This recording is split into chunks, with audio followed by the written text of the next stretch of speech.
আজকে আমরা বায়ের নাশক করব। বায়ের নাশক করতে গিয়ে আমরা প্রথমে জানতে হবে বায়ের মাখরাজ কোথায় এবং বায়ের সিফাত কয়টি। কি জানতে হবে? বায়ের মাখরাজ এবং বায়ের সিফাত কয়টি। প্রথমত মাখরাজ জানি যে মাখরাজ, বায়ের মাখরাজ হলো ঠোঁটের বেজা অংশ থেকে। কোন অংশ থেকে? দুই ঠোঁটের যে বীজাংশটা আছে এই বীজাংশ থেকে কি হবে? বা উচ্চারিত হবে। ঠিক আছে, এটা কি বায়ের মাখরাজ। আর বায়ের সিফাত হলো ছয়টি। কয়টি? ছয়টি। এক নম্বর জাহা। নাম্বার কি? আমার বলেন, এক নম্বর কি? দুই নম্বর সিদ্ধা। কি? কি? সিদ্ধা। এক নম্বর জাহা, দুই নম্বর সিদ্ধা, তিন নম্বর ইস্তেফার। তিন নম্বর কি? তিন নম্বর কি? ইস্তেফার। চার নম্বর ইনফিতা। ইনফিতা। ছয় নম্বর, পাঁচ নম্বর ইদলাক। ইদলাক। ছয় নম্বর কলকলা। ছয় নম্বর কি? ছয় নম্বর কি?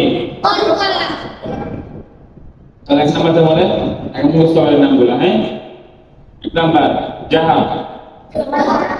দুই নম্বর সিদ্ধা, তিন নম্বর ইস্তিফার, চার নম্বর ইনফিতা। ইনফিতা। পাঁচ নম্বর ইদলাক। ইদলাক। ছয় নম্বর কলকলা। তাহলে ছয়টা সিফাতের কাজ কি সেটা জানতে হবে না? কারণ সিফাত অর্থ কি? গুণ। সিফাত অর্থ গুণ। তাহলে এই ছয়টা নামের কি অর্থ সেটা আমাদের জানতে হবে না? কি গুণ? যাহার অর্থ হলো বাতাস বন্ধ। যার অর্থ কি? বাতাস বন্ধ। তাহলে পায়ে কি উচ্চারণ করতে গেলে তখন কি করতে হবে? বাতাস বন্ধ রাখতে হবে। বাতাস কোনোভাবেই বের হওয়া যাবে না। ঠিক আছে, যদি আমরা ঠোঁটের বীজাংশ থেকে উচ্চারণ করি তাহলে কখনই কি হবে না? বাতাস বের হবে না। কেউ যদি বলেন যে হুজুর আমার বাতাস বের হয়ে যায়, তার মানে সে কি করে না? বীজাংশ থেকে বা উচ্চারণ করে না। দুই নম্বর সিদ্ধা। সিদ্ধা অর্থ শক্ত। সিদ্ধা অর্থ কি? শক্ত। তাহলে বা প্রথমত কি করতে হবে? বাতাস সারা পড়তে হবে। দুই নম্বর শক্ত করে পড়তে হবে। তিন নম্বর ইস্তেফার। তিন নম্বর কি? ইস্তেফার। ইস্তেফার অর্থ পাতলা। ইস্তেফার অর্থ কি? পাতলা। যেমন অনেকে বলেন এরকম ভাবে পা। হ্যাঁ, ঠিক আছে, এরকম বলা যাবে, এরকম ভাবে বলা যাবে না। কি হবে? পাতলা করে বলতে হবে। ঠিক আছে, পাতলা করে বলতে হবে। তারপর পাঁচ নাম্বার ইনফিতা। ইনফিতা অর্থ পৃথক। ইনফিতা অর্থ কি? পৃথক। তাহলে জিহ্বার যে মধ্যখান আছে, জিহ্বার মধ্যখান, সেটা উপরের তালু থেকে পৃথক থাকবে। কি থাকবে? বা উচ্চারণ করার সময় জিহ্বার মধ্যখান উপরে যে তালু আছে সে তালু থেকে পৃথক থাকবে, লেগে থাকবে না। ইল্লা। পাঁচ নাম্বার কি? ইল্লা। ইল্লা অর্থ হলো সহজ এবং দ্রুত আদায়। সহজে দ্রুত আদায় করা। সহজে দ্রুত আদায় করা। বা উচ্চারণ করতে গেলে কোনো কিছু আছে? সহজ। দুইটা ঠোঁট রাখবে আর খুলবে। ঠিক আছে। সাত নাম্বার কল্পনা। কল্পনা অর্থ কি? প্রতিধ্বনি।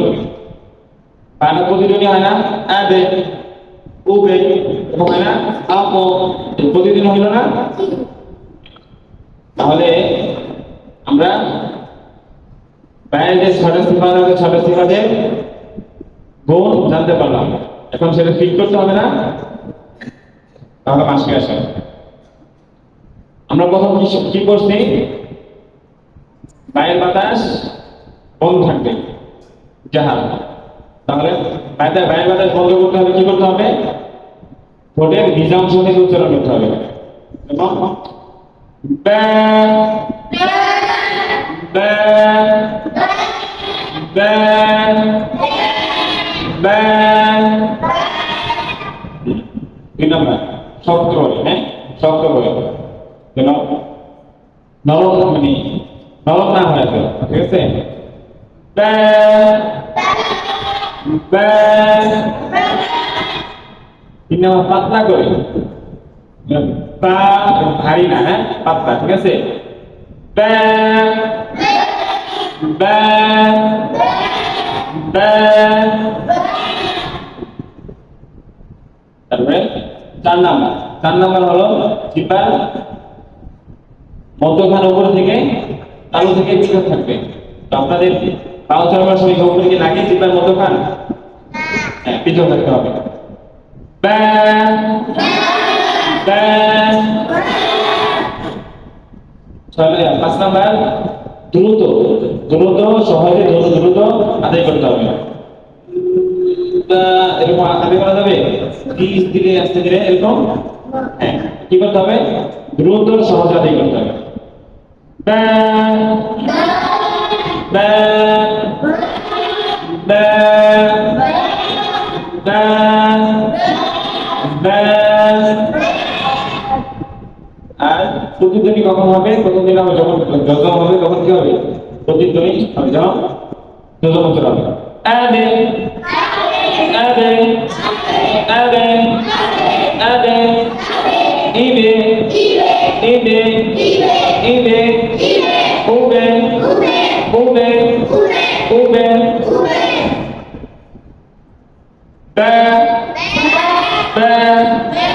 বি বি বি। বু, এটা কি দিয়ে, হল্প দিয়ে, হ্যাঁ এটা হল্প দিয়ে। ব্যা বি বু বু বু। যজম দিয়ে। আদে